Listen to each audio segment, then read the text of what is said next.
চিংড়ি আমাদের সবারই কম বেশি পছন্দ, তাই না? আজকে আপনাদের সাথে শেয়ার করব মজাদার চিংড়ি ভাপা। আমি এর জন্য প্রথমে সরিষা, সামান্য একটু পোস্ত, নারকেল আর নুন লঙ্কা মিশিয়ে একটা পেস্ট তৈরি করে নিয়ে চিংড়িগুলো মাখিয়ে রেখেছিলাম। এবার যে কন্টেনারে আপনি ভাপা হতে বসাবেন সেই কন্টেনারে পুরো মিশ্রণটাকে নিয়ে নেবেন। তার সাথে সামান্য একটু আমি সরিষার তেল অ্যাড করেছি,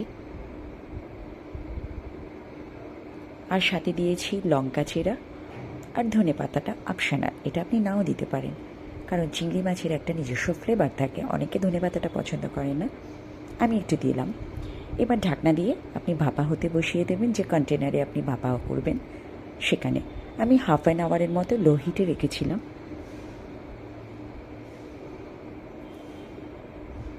ঢাকনা খুলতেই আমার চিংড়ি ভাপা রেডি। এবার গরম ভাত নিয়ে বসে পড়ব। অ্যারোমাটা জাস্ট টু ইয়ামি। আমি একটু ফুড ফটোগ্রাফি করি, তাই এভাবে সাজিয়েছিলাম ফটোগ্রাফির জন্য। আপনাদের সাথে একটু ভিডিওটাও শেয়ার করে ফেললাম। আমার তো আর তর সইছিল না কখন এটা খাবো। জানি এটা কম বেশি সবাই খেয়েছেন, সবার একটা নিজস্ব প্রক্রিয়া আছে এটা তৈরি করার জন্য। আমার প্রসেসটা কেমন লাগলো একটু জানাবেন। আবার দেখা হবে নতুন একটা ভিডিওতে। বাই।